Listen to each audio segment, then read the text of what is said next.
And so you're absolutely correct in the sense that if the organization is currently overly internally focused or has come out of traditionally very disciplined management, structured management processes, changing the organization every 6 to 9 months is problematic. When you get into an organization that's highly innovative, market-facing, et cetera, externally focused, that is when the ability to grow and feed and innovate comes about. And again, I would contend that Accenture is a great example of that. I mean, I've lived it for 16 years, so. Okay. So I think the one thing we should clarify is that we are not talking about change just for change's sake. So there's no calendar or cadence within the firm which says every 6 to 9 months you change. And certainly we are not talking about open heart surgery or even open brain surgery. I think what's driving the phenomenon is that we are living organizations that are evolving. And an organization is the summation of people who are living individuals who are growing and evolving. And we are in a marketplace where the marketplace also is evolving very, very fast. So we need to be constantly in touch and in tune with the marketplace and keep tuning ourselves. Now, occasionally, it does become necessary to do some major changes, but changes can be disruptive. But I think the way I would draw the bottom line is that it's the essence of an organization that's a living organism to be growing and adapting and responding. Otherwise, you have rigor mortis, and then it's a short journey to the burial or cremation. Sure. Thank you. Indian IT services players achieve it.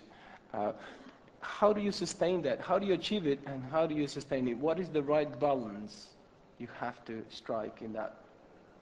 Any views, briefly? Well, so on that particular point, I think the key was being able to sustain profitability and growth. And the survey that we conducted was not narrowed down to the IT industry. I think there's no question that we are going through a period of just immense growth. I think the key is, so how do you sustain the balance and maintain that dynamic balance when you come into more stable times? But I think, I'm not sure, I think the study that you spoke about wasn't really about IT industry alone. No, it was not. Right? So if you look at it today, we have the IT industry growing, we have the mobile industry growing, and so on, because it's a change and an inflection point in technology. But then there is a time where it matures up, so steel industry started, right? So I think we all go through those cycles of changes, and then we do need to disrupt our own models to do certain things, either by integration or ensuring that our costs come down, which makes our competitiveness. The other day I heard about a good way saying, you're not going to get the next wave out of taking away. It can't be a zero-sum game that I compete with you and I grow at your expense and profitably. Otherwise, we have to be creating new markets. So today, can we work in an ecosystem which helps us create new opportunities? And if I may, I had this right here in one of these hotels here. Somebody shared an experience about creating insurance for diabetes. And I'm told nowhere in the world there is an insurance for diabetic patients. And it got done first time in India, where they did not just insure people, they went and tied up with gyms, they went and tied up with doctors, they do every year a checkup, and your insurance policy goes up if your sugar level keeps going up. So they have developed a new product, right, by using the ecosystem. So I think the question about growth keeps coming in if we keep innovating and using the ecosystem, and I think it's going to be more and more. Right. No, I agree. I think the innovation is important to growing, but maintaining profitability while you innovate, that's the trickier bit. And the point of the survey was that conceptually, though we all understand it, very few people have mastered the art of doing it on a sustained basis. And I think it should really be a much, much larger number than the 3.3%, which I think is Som's point, right? Come on, what is your secret? I would just have two comments on this. One, like everyone said, it has to be, on the harder side, it has to be a profitable growth. You should not be running out of your cash flows. On the softer side, you should not be losing your DNA. So you got to preserve both these things. Okay, thank you. Lou? Any comments? No comments.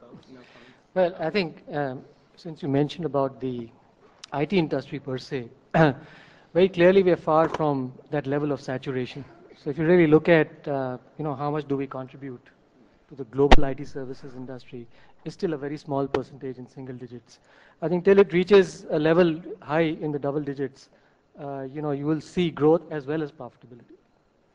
Okay, well, I'd like to thank the panel for their contributions so far. I'd like to open sort of some time for questions, and I can see one springing up there. Please state your name and company before you ask your question. Can we have the mic? I am Visram from Lionbridge Technology. I heard some interesting debate on, particularly change of DNA when you are growing organically. My question is, take a situation where you grow by M&A, merger acquisition, and particularly when a smaller company acquires a larger company. Now, you land up a situation where you have two sets of DNA. Sure. Like, for example, Tata Steel acquiring Chorus. Right. Tata has got a very strong DNA. Sure. I'm sure Chorus also has one. Tata's So what do you one. prescribe in such situation to maintain the same DNA for the merged company? Sure. Thank you. Who would like to? Let me take a shot. Because I'm quite familiar with the Tata Chorus acquisition.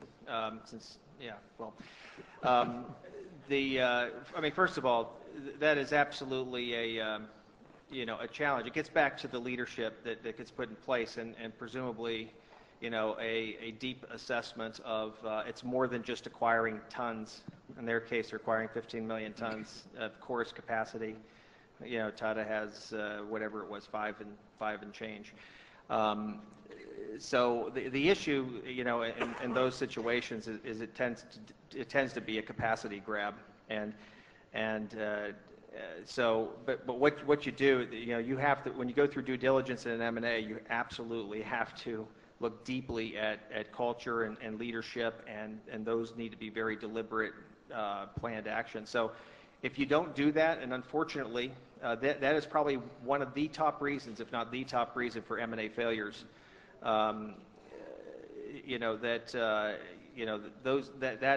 That's the situation that will occur. What you're describing. So there's actually not a problem in smaller players acquiring bigger players as long as they go through the proper steps in an M&A due diligence and actually have the executive team on board.